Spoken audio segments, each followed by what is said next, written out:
Hello everyone, welcome back to my channel. இன்றைக்கி நம்ம என்ன வீடியோ பதிவு பார்க்க போகிறோம் அப்படின்னா, இன்றைக்கி ஒரு நியூ பிளான்ஸை பற்றி தான் நம்ம பார்க்க போகிறோம்.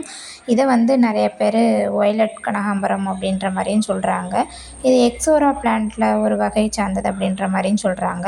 ஸோ இதை பற்றின வீடியோஸ் தான் நம்ம இன்றைக்கி ஃபுல்லாக பார்க்க போகலாம். வாங்க வீடியோக்குள்ளே போகலாம். இது எல்லாருமே லாவெண்டர் எக்ஸோரா அப்படின்னு சொல்லிட்டு சொல்கிறாங்க. ஸோ இது எக்ஸோரா பிளான்ட்டும் இதுவும் ஒரு மாதிரி கிடையாதுங்க.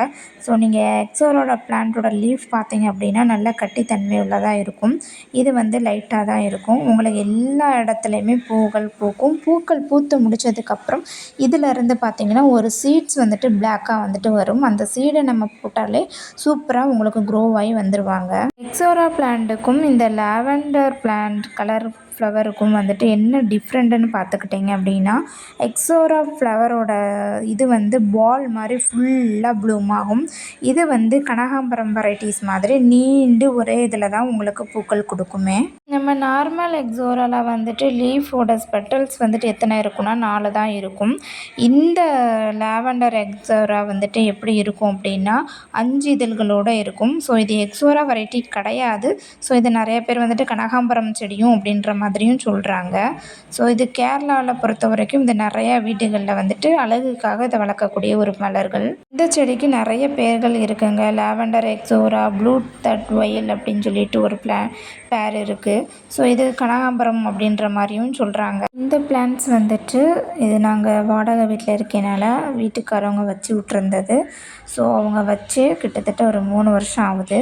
ஸோ அது பெரிய மூடு பெருசாக இருக்கும். உங்களுக்கு அடுத்தடுத்து பக்கத்துலேருந்து வந்துக்கிட்டே இருக்கும். இதோட வளர்ப்பு முறை பார்த்துக்கிட்டிங்க அப்படின்னா, இதை நீங்கள் நல்ல புஷ்ஷியாக காடு போல் வளரும்.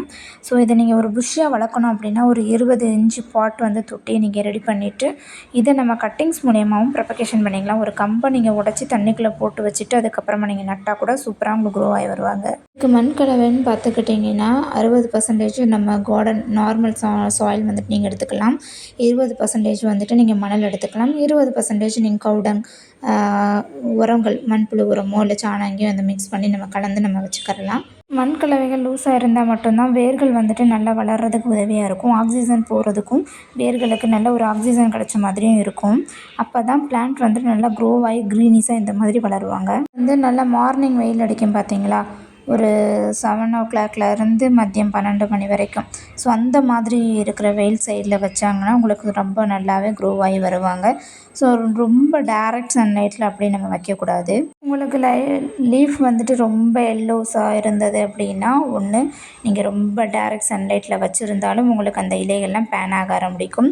இன்னொன்று உங்களுக்கு நியூட்ரிஷன் சத்ததுகளுக்கு இல்லை அப்படின்னாலும் அந்த லீஃப்கள்லாம் என்ன ஆகும்னா இந்த க்ரீனிஷன் போய் அது எல்லோவாக மாற ஆரம்பிச்சிடும். ரொம்ப இலைகள்லாம் ரொம்ப சுருங்கி டேன் ஆக ஆரம்பிச்சிடும். இதுக்கு நீங்கள் என்ன பண்ணலாம் அப்படின்னா, நம்ம கருவேப்பிலை, முட்டை ஓடு, வாழைப்பழம் தோல் இந்த மாதிரியெல்லாம் நல்லா அரைச்சி நீங்கள் மண்ணை தோண்டி நீங்கள் பயன்படுத்தலாம். இல்லை அப்படின்னா கருவேப்பிலை லீஃப் நல்லா காஞ்சது இருக்கும், அதை தூர போடாமல் நிறைய நம்ம வீட்டில் வேஸ்ட்டாக தான் போகும். அதை மண்ணோட மூட்டுகள் நல்லா தோண்டி அந்த காஞ்ச இலைகளை மூடிடுங்க. மண் தோண்டி மூடி வச்சுட்டிங்க அப்படின்னா அதுகளுக்கு இரும்பு சத்து அயன் சத்து நல்லா கிடைக்கும். ஸோ நியூட்ரிஷனும் அதுகளுக்கு டைரெக்டாக போய் ஜாயின் பண்ணும். இந்த பிளான்ட்டுக்கு வாட்டரிங் பார்த்துக்கிட்டிங்க அப்படின்னா, நம்ம வாட்டரிங் ஊற்றின உடனே அந்த மண்ணிலேருந்து நம்ம தொட்டியில் போட்ட உடனே கீழே ட்ரைன் ஆகி போகிற மாதிரி இருக்கும். எல்லா தொட்டிகளுக்கும் எல்லா பிளான்ட்ஸுகளுக்குமே மேக்ஸிமம் அதுதான். ஸோ நீங்கள் எந்த பிளான்ட்டில் நீங்கள் வச்சுருந்தாலுமே சரி, மண்ணில் போடுற அந்த தண்ணி ட்ரைன் ஆகி போகிற மாதிரி இருக்கணும். ஸோ மண் சொதன்னு இருக்கக்கூடாது. ட்ரைன் ஆகி இருந்தால் தான் உங்களுக்கு பிளான்ட் நல்லா ஹெல்த்தியாக வளருவாங்க. இல்லை அப்படின்னா அது வேரழுகல் நோய் ஏற்பட்டு பிளான்ட் சாகக்கூடிய நிலைமைகள் நிறையாவே ஏற்படும். இப்போ இது தரையில் இருக்கிறதுனால எவ்வளோ மழை பெஞ்சாலும் அவங்க டக்குன்னு போயிடுவாங்க. இது பார்த்தீங்கன்னா நான் தொட்டியில் வச்சுருக்கேன். இப்போ பார்க்கும்போது உங்களுக்கு தெரியும் அந்த லீவ்ஸ் எவ்வளோ வச்சுருக்குன்னு. தொட்டிக்கும் நம்ம தரையில் இருக்கிற பிளான்ட்டுக்கும் நிறைய டிஃப்ரென்ஸ் இருக்குது. இங்கே வெயில் அதிகமாக இல்லை.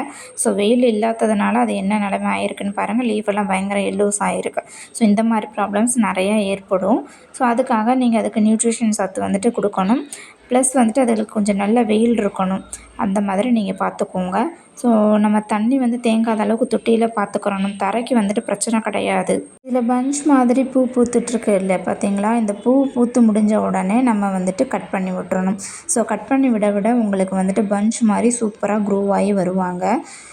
நீங்கள் எக்ஸோரா நம்மளுக்கு எப்படி டிப்பில் வந்துட்டு உங்களுக்கு வளருதோ அது மாதிரியே தான் இந்த பிளான்ட்லேயுமே வளருவாங்க. ஸோ நீங்கள் மேலே வந்து உங்களுக்கு கீழே இருந்தே அந்த ஃப்ளவர் வந்துட்டு மேலே போய்க்கிட்டே இருக்கும். இந்த பிளான்ட்டுக்கு வந்துட்டு உங்களுக்கு மாவு பூச்சி மாதிரி லைட்டாக வர ஆரம்பிக்கும். அப்போ நீங்கள் என்ன பண்ணணும்னா நீம் ஆயில், லிக்யூட் சோப்பு வந்துட்டு கலந்துட்டு நீங்கள் ஸ்ப்ரே பண்ணி கொடுத்தா போதும். ஸோ மாதத்துக்கு ஒரு முறை நீங்கள் வந்துட்டு ஸ்ப்ரே பண்ணி கொடுத்துட்டீங்க அப்படின்னா இந்த பூச்சி தொல்லைகள் வந்துட்டு இந்த பிளான்ட்டில் இருக்காமல் பாதுகாக்கும் பிளான்ட்டை. ஒரு மூடி வந்துட்டு 1 லிட்டருக்கு நீங்கள் மிக்ஸ் பண்ணி ஒரு துளி வந்துட்டு லிக்யூடு, அந்த சோப் லிக்யூடு இது இருக்கும் இல்லையா, ஸோ அதையும் நீங்கள் வந்துட்டு 2யும் மிக்ஸ் பண்ணி நல்லா ஸ்ப்ரே பண்ணணும். இந்த ஸ்ப்ரே பண்ணுறது வந்துட்டு நீங்கள் ஒரு ஈவினிங் டைம் பண்ணுங்கள். மார்னிங் டைம் பண்ணணும் அப்படின்னா நீங்கள் ஒரு காலையில் விடியகாலைல ஒரு 7 மணிக்கு நீங்கள் அந்த மாதிரி பண்ணலாம்.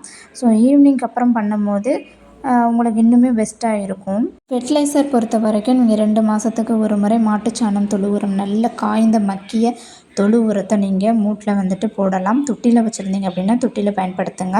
இது தரையில் இருக்க செடின்றதுனால மண்ணை நல்லா கலைச்சி கிளறி கொடுத்துட்டு நம்ம சுற்றி நம்ம போட்டுட்டு நிறைய தண்ணி விடுங்க. தண்ணி விடும்போது இன்னுமே சூப்பராக க்ரோ ஆகி வளருவாங்க. இப்படி உரங்கள் பயன்படுத்தும் போது ஒவ்வொரு தும்புலையும் இருந்தும் உங்களுக்கு வந்துட்டு பூக்கள் நிறைய வைக்கும். பார்க்குறதுக்கு அவ்வளோ அழகாக இருப்பாங்க. இது வந்து கட்டிங்ஸ் மூலிமா நீங்கள் ப்ரொபகேஷன் பண்ணலாம். ப்ளஸ் வந்துட்டு இதில் சீடும் வரும். இந்த சீடு நீங்கள் கலெக்ட் பண்ணிவிட்டு நீங்கள் போட்டு வச்சிங்க அப்படின்னா உங்களுக்கு சூப்பராக பிளான்ட் வந்துட்டு க்ரோ ஆகி வருவாங்க. எனக்கு வந்து சீட்லேயும் நான் பிளான்ட் வந்துட்டு அழகாகவே ப்ரொபகேஷன் பண்ணியிருக்கேன். ஸோ கட்டிங்ஸில் வச்சது தான் நான் ஒரு தொட்டியில் வச்சு உங்களுக்கு நான் காட்டியிருப்பேன் இல்லையா, அது நான் வந்து கட்டிங்ஸ் மூலிமா ப்ரொபகேட் பண்ண பிளான்ட்டு. இதில் இன்னொரு அழகு என்னன்னு பார்த்துக்கிட்டிங்க அப்படின்னா 2 வாரத்துக்காவது பூக்கள் வந்து பூத்துக்கிட்டே இருப்பாங்க. ஒவ்வொன்றும் முடிய ஒவ்வொன்றும் வந்துட்டே இருக்கும். கீழே இருந்தே உங்களுக்கு ஒவ்வொரு டிப்புலேயும் அந்த பூக்கள் வந்து அழகாக வந்துக்கிட்டே இருக்கும். பஞ்சாக வந்து எல்லா இதுலேயுமே பூக்கும். ஒரு கிளைகளில் மட்டும் இல்லைங்க, உங்களுக்கு எத்தனை கிளைகளில் அங்கே அதில் மொட்டு வைக்கிதோ அத்தனை கிளைகள்லையுமே வந்துட்டு பூக்கள் பூப்பாங்க. இதே மாதிரி பூத்து முடித்த உடனே எல்லாமே ஒரே சேஃபாக நீங்கள் கட் பண்ணி கொடுத்துக்கிட்டீங்க அப்படின்னா உங்களுக்கு சூப்பராக நீங்கள் அதை பிளான்ட்டை நீங்கள் இந்த மாதிரி வச்சு வளர்க்கணும் அப்படின்னு நினைக்கிறீங்க, அது அந்த மாதிரியே உங்களுக்கு ஏற்றது போலவே அது அழகாக வளருவாங்க. இது வந்து மெயின்டெனன்ஸ் வந்துட்டு அதிகமாக கிடையாது. ஸோ உங்களுக்கு இந்த அழகு செடிகளை வளர்க்கணும் அப்படின்னு ஆசைப்பட்றீங்க அப்படின்னா இந்த மாதிரி பிகினர்ஸ் வந்துட்டு யாராவது வளர்க்கணும் அப்படின்னு ஆசைப்பட்டீங்கன்னா இந்த மாதிரி பிளான்ட்டை கூட நீங்கள் ட்ரை பண்ணலாம். இந்த வீடியோ உங்களுக்கு பிடிச்சிருந்தனா லைக் பண்ணுங்கள், ஷேர் பண்ணுங்கள், கமெண்ட் பண்ணுங்கள், சப்ஸ்கிரைப் பண்ணுங்கள். பக்கத்தில் உள்ள பெல் பட்டனை ஆன் பண்ணி வச்சுக்கோங்க. அப்போ தான் நெக்ஸ்ட் டைம் நம்ம போடுற வீடியோ உங்களோட மொபைலுக்கு நோட்டிஃபிகேஷனாக வரும். இந்த வீடியோ பிடிச்சிருந்து உங்கள் ஃப்ரெண்ட்ஸ் அண்ட் ஃபேமிலிக்கு ஷேர் பண்ணுங்கள். Happy gardening. நெக்ஸ்ட் வீடியோவில் பார்ப்போம். நெக்ஸ்ட் என்ன வீடியோ உங்களுக்கு வேணும்னு கமெண்ட் செக்ஷனில் கமெண்ட் பண்ணுங்கள்.